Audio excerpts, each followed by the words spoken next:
እየመጣሁ ነው። ስራ በዝቶብኝ እኮ ነው።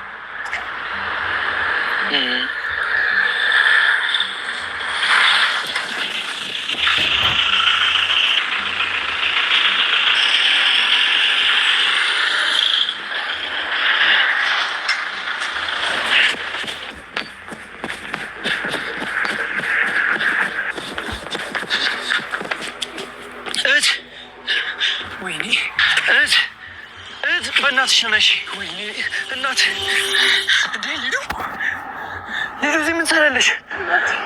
እናትሽ ምን ሆነች? ሂሩት ምን ሆነች? ሊዱ አንቺስ እዚህ ምን ታደርጊያለሽ? እነዛ እነማን ናቸው? ሊዱ ኧረ ሰው አለ እርዱኝ! ኧረ ሰው አለ! ወይኔ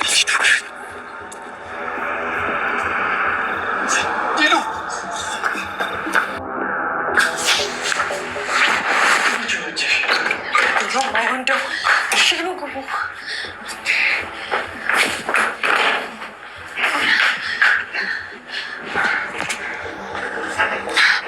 ቆይ ሳሚ አልተሳሳትኩም አይደል? እቺ ሊዲያ ናት። ልክ ነሽ አበጀሽ፣ የኛው ሊዱ ናት። እሺ እንዴት አገኘሃት? እኔ ልብሷ ምን ይጨቀየው? እኔ ምንም ማውቀው ነገር የለም። አንቺ ስልክ እያወሩ የሆነ መኪና በፍጥነት የምትጥሏ ሴት ነው ያየሁት። ሂሩት ምንም እንኳን ከእስር ቤት መፈታቷ ቢያስደስታትም ነገር ግን ከወጣች በኋላ ደግሞ የገጠማት ነገር በጣም እያጨናነቃት ይገኛል። ሊዱ በማታውቃቸው ሰዎች ተደፍራ መንገድ ላይ ተወርውራ ትገኛለች። ታዲያ መንገድ ላይ ተወርውራ ያገኛት ሳሚ ነበረ። ሳሚ በአጋጣሚ ወደ ቤቱ እየሄደ በነበረበት ሰዓት ነበረ ምንም በማይታወቅ መኪና ውስጥ ተጭና ሳሚ ፊት ለፊት ሲደርሱ ወርውረዋት እየሄዱ የሚገኙት። ሰላም ጤና ይስጥልኝ ውድና የተከበራችሁ ቤተሰቦቼ እንዴት ናችሁ? እኔ እግዚአብሔር ይመስገን በጣም ደህና ነኝ። በያላችሁበት ሰላማችሁ ይብዛ እያልኩኝ እንኳን ወደ ቻናሌ በሰላም መጣችሁ። ለዚህ ዩቲዩብ ቻናል ደግሞ አዲስ ከሆናችሁ ላይክ፣ ሼር፣ ሰብስክራይብ በማድረግ ቤተሰብ ሆኑ። እንዲሁም ደግሞ ሀሳብ አስተያየትም ካላችሁ ኮሜንት ላይ አሳውቁኝ። ለዛሬው ደግሞ የአዳን ፊልምን ክፍል 7 ይዤላችሁ መጥቻለሁ። እስከ ቪዲዮ ፍጻሜ አብራችሁኝ ቆዩ። የአዳን እንግዲህ ለማስታወስ ያክል የባለፈው ክፍል ላይ እንዳየነው ሊዱ ወደ ውጭ ሀገር ሄዳ እንደምትኖር እናም ደግሞ እናቷ ማለትም ሂሩት ከተባባሪዋ ሀያት ጋር ታስረው እንደነበረ አይተን ነበር። ሊዱ የቤተሰቦቿን ሀዘን መቋቋም ባለመቻሏ ማለትም የአባቷ መሞት እናም ደግሞ የእናቷ እብደት ከዛም በተጨማሪ ደግሞ እስር ቤት መግባት አላስችል ቢላት እሷ ወደ ውጭ ሀገር ተሰዶ መኖርን መርጣ ውጭ ሀገር ሄዳ እየኖረች ትገኝ ነበረ። አሁን ደግሞ በማታውቀው ምክንያት ማለትም ተደፍራ እናም ወደ ኢትዮጵያ ውስጥ መጥታ አሁን ላይ መንገድ ላይ ተወርውራ ትገኛለች። ይህንን ነገር ያየው ሳሚ አንዲት የወደቀች ልጅ ለማንሳት ጎራ ብሎ ይገኝ ነበረ። ታዲያ ሳሚ ወደ ልጅቷ ባመራ ሰዓት ያጋጠመው ነገር እጅግ በጣም የሚያስደነግጥ ነበረ። እሱም ምንድነው? በቅርበት የሚያውቃት ሊዱ ነበረች ልጅቷ። ሳሚም ከወደቀችበት በማንሳት ሊዱ ወይኔ ሊዱ ምን ሆነች ነው እያለም እየጮኸ ይገኝ ነበረ። በድንጋጤ ስሜት ውስጥ እያለ እናቴ ስትል እየለፈለፈች ነበር። ሳሚም ልጅቷን በእቅፉ በማምሳት ወደ መኪና ውስጥ በማስገባት ወደ ቤት ይዟት ሄዶ ይገኛል። ቤት ውስጥ የነበረችው አበጀሽ ነበረች። ታዲያ አበጀሽም በጣም በመደንገጥ ወይኔ ሳሚ ምንድን ነው ይቺ ውጭ ሀገር ኤርፖርት ድረስ ሄደን እያላክናት ሊዱ አይደለች እንዴ ስትል ብትጮህም ሳሚ አዎ አበጀሽ ሊዱ ናት። ድንገት በማላውቃቸው ሰዎች መኪና ውስጥ ነበረ ያለችው። እናም እኔ አጠገብ ሲደርሱ ወርውሯት ሄዱ ሲልም አስረድቷት ይገኝ ነበረ።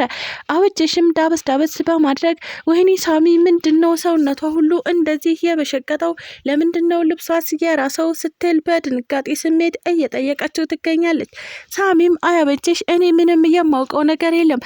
ድንገት ሲወረውሯት አንጠልጥዬ ከማምጣት ውጪ ሌላ ምንም አማራጭ አልነበረ ሲልም ነግሯታል። አበጀሽም በጣም ስለተጨናነቀች ቆይ ወደ ማሂ ልደውልላት ብትልም ነገር ግን ሰዓቱ ስለመሸ አይ በፍጹም አሁን ማሂን ታስደነግጫታለች፣ ስለዚህ አትደውይላት ሲል ሳሚ ከልክሏት ይገኝ ነበር። ታዲያ ሳሚና አበጀሽ ከአጠገቧ ባለመነጠል እናም ሊዱን ሊያረጋጋት የሚችል ትኩሳቷንም ሊቀንስ የሚችል ነገር በፎጣ ውሃ እየነከሩ እያረጉላት ይገኙ ነበረ።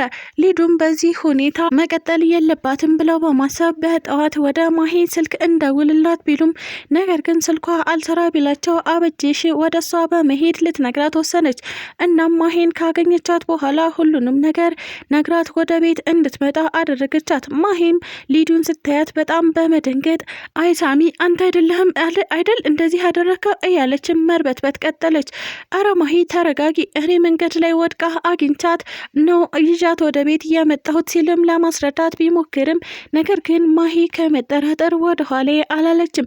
አበጀሽም በተመሳሳይ አይ ማሂ ተረጋጊ፣ ሳሚ እየመጣሁ ነው ብሎ ከደወለልኝ በኋላ ነው እሷን ወድቃ አግኝቷት ይዟት እየመጣው በማለት ማሂን ለማረጋጋት እየሞከሩ ይገኙ ነበረ። ማሂም ከተረጋጋች በኋላ ወደ ሆስፒታል ይዘዋት ሄደዋል። እናም በድንገት ሊዱ ነቃች። ሊዱም ከነቃች በኋላ ሳሚን ስታየው አልየው በፍጹም አጠገቤ አይድረስ እያለችም መቀባጠርና መጮህ ጀመረች። ማሂም ይህ ነገር በሰላም አይደለም እናም የሆነችው ነገር አለ ማለት ነው ብላ ሆስፒታል ከወሰደቻት በኋላ ስታስመረምራት ልጅቷ በተደጋጋሚ የመደፈር አደጋ እንደደረሰባት ተነገራት። በጣምም አዘነች።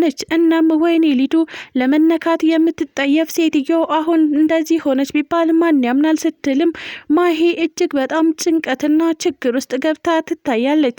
ሂሩት ምንም እንኳን የፍርድ ጊዜዋን ባስጨርስም አሁን ላይ ከእስር ቤት መውጣቷ እጅግ በጣም አስደንቋትና አስደስቷት ይገኛል። ታዲያ ማን እየረዳኝ ነው እያለችም እየተወዛገበች ትገኝ ነበረ።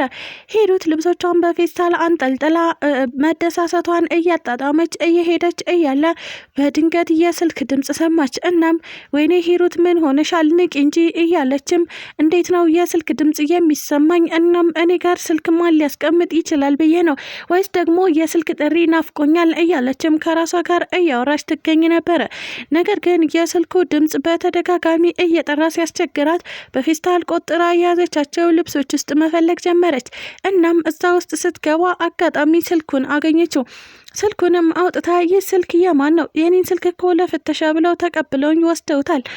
እናም እኔ ልብስ ውስጥ ማን ስልክ ሊከት ይችላል እያለችም እየተገራረመች ስልኩን አነሳችው። ስታነሳውም ያልጠበቀችው መልእክት ነበረ። ሂሩት እንኳን ደህና መጣሽ የሚል መልእክት።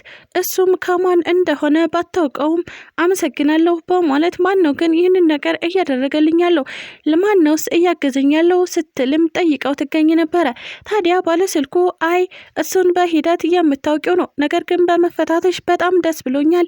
እናም ወደፊትሽ ተራመጂ ሲልም አቅጣጫ መርቷት ነበር። ሂሩትም ያንን አቅጣጫ በመከተል ወደፊቷ እየተራመደች ትገኝ ነበረ። ታዲያ አስገራሚ ነገሮችን እያየች ትገኛለች። ማረፊያ እንደተዘጋጀላት እናም ደግሞ ንጹህና ደስ የሚል ቦታ እንደሆነ እየተነገራትም ትገኛለች። ታዲያ ሂሩትም ይህንን መንገድ እየተከተለች ስትሄድ የተጻፈላት ሙሉ በሙሉ እየተተገበረላት ሄደ።